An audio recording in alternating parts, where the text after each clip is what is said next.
Game na. Oh, game. Hello? Ano, Jay? Jay? Jay? Live na tayo ya. Let's go na ya. Jay na. Jay?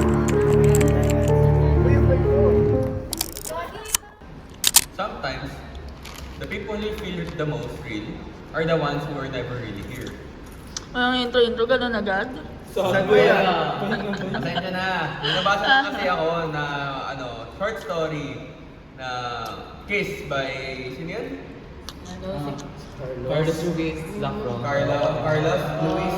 Ruiz Zafron. Luis Zafron. Kwento naman naman. Oo nga, punto mo Yan? nga. Gusto ko masaktan. Grabe ah. Standby ka rin pala, pre. Bay na bay eh. So ito na nga. Pakilala muna tayo syempre sa ating mga live viewers dyan. Send naman kayong stars. Oo nga pala, si Zach Ortega. Ito naman ang aking kaibigan. Liam nga pala, no?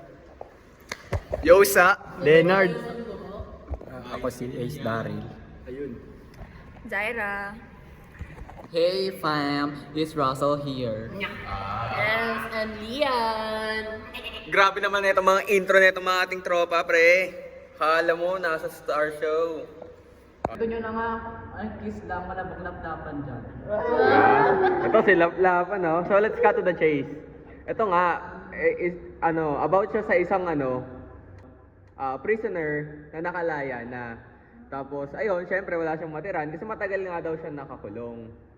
So, technically, parang may miracle daw na, may babae daw na lumapit sa kanya. Masaya naman daw siya, ganon. Doon naman daw siya naging super parang appreciated, accepted. Grabe ganon. naman. Ganun lang, may matitiran ka na. Over naman sa tira. Na para bang kapag tayo nahihirapan, naghanap ng paupahan, tapos mua-mua na lang. Wow. Oh God. So yun nga, di ba nga, pinanataran sa ating, di ba? Sinalo siya pa ng boss.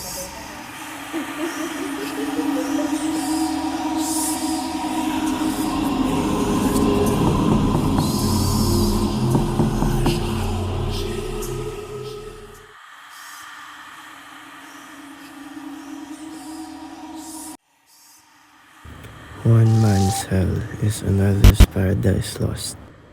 Ayos yung line na ano yun? One man's hell is another paradise lost. Bakit tuwing gabi lang sila nagkita? Forbidden love vibes lang gano'n. May kabit. Kasi fubo-fubo lang gano'n. Alam niyo nga kasi, May Loki nga naman. Sino ang Oh, ganda daw. Tanungin niyo yung mga commentator kung totoo, kung anong tama. Sabi ni XX Unicorn daw, and every midnight, Laura would bring her 19 years wrapped in a white silk and give herself to him as if it were the last time. He'd make love to her until the break of dawn, savoring in her body everything life had denied him. Afterward, he'd dream in black and white, like dogs and cursed people. But even the lowest of the low sometimes get a taste of happiness in this world. And for him, that summer was his. Ay, ang sabi. Sabi niya yun? Sinabi niya yun? Thank you, grabe. Sino ulit yan? Super lang even the lows of the low sometimes get a taste of happiness. Pero yung dream in black and white, like dogs and cursed people, ano yun? Parang lumang pelikula lang. Hindi talaga, parang symbol lang siguro yun na kahit masaya siya, may sumpa pa rin yung buhay niya. Pero that summer was still a hit though. Cause it was a borrowed time lang. Borrowed time lang naman. Wait. Pero fast forward, bumalik daw siya sa kulungan dahil nakasimutan yung engineer. Ano po kailangan dyan? You have to demolish this establishment. There must be a mistake. May mga nakatira pa po dito. We have nothing to fix these crimes. Unfortunately, it had dynamite in space.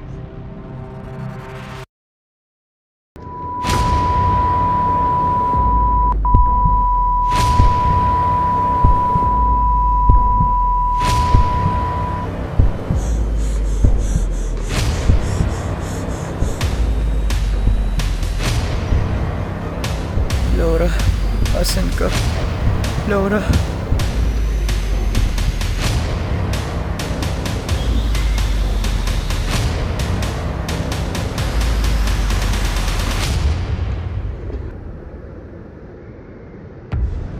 So, syempre, hindi pa tapos. Syempre, hinahanap niya bakit, ano. Syempre, saya na niya doon. Attached na siya, kumbaga. Aray So, ko. ito, hindi pa nga tapos. Si Hernan, yung librarian, found a 10-year-old newspaper article about sa bombardment during the Civil War. Pwede naman itong binabasa ang article. Ako siya sa isang building na binomba ng Civil War. Tapos, may mga tao pa sa loob. Tapos, tingnan mo, may picture dito sa likod. Babae. Oh. Laura. Talaga mo yan? End of the story. Sabi nga dito, Laura still visits him.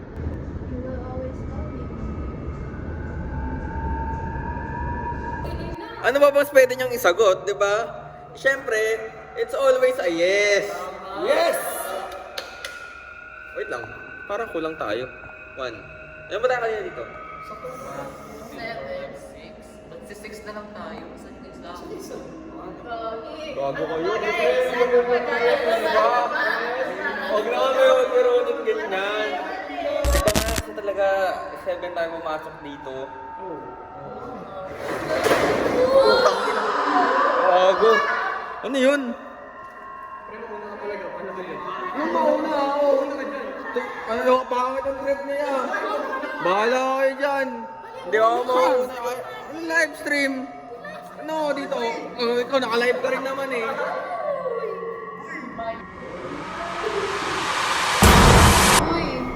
Uy. Saan tayo? Gagi! Sige na, tara. Wala namang balik! Kasi naman kayo eh. Saan ka galing? Well! We! Lakas ang trip mo pre, kanina pa ako natakot. Nabahan kami sa'yo. At natakot na ako sa'yo ah. Usog na ako ng konti ah. Shit, wait lang guys na nag-comment. Galing ulit kay Unicorn. Grabe kayo Unicorn. Kanina ka pa. Kailangan yata yung viewer natin ah. Yung top 1. Top 1 yan ah. Sabi niya dito, grabe no, kahit fiction lang yung kwento, ramdam na ramdam niya ang buhay ni Card. Okay. And para daw sa kanya is, natutunan niya na minsan kahit gano'ng masakit, kailangan mong tanggapin na may mga bagay na hindi mo na mapapalitan. Grabe naman, ang sakit mo naman, Unicorn Heart. Shoutout sa'yo, Unicorn. Kanina ka pa. Pinagdadaan. Bibigyan ka namin ng top follower badge. Let's go. Correct ka dyan, Unicorn Lover. Na-realize ko rin na kahit happiness doesn't always last forever, yung memories pa rin yung tumatalak. So, always appreciate the moment. Lalim na sa. It also reminds me na kahit madilim man yung pinanggalingan mo kung sino ka man. Like, siya nga, nakulong siya eh. You deserve a little happiness pa rin. Na kahit sa maikling panahon man yan, it doesn't make it less valid. Yun lang. Ayoko, dagdagan mo ba? Pero, we still need to learn na mag-let go in some things. Since, alam niyo yun, you cannot keep chasing for something that isn't really there. But you know that it's too far to reach for you. Bakit ka umuugot, pre? Dahan-dahan lang. Ang sarap nung story ba? Yung bad, remember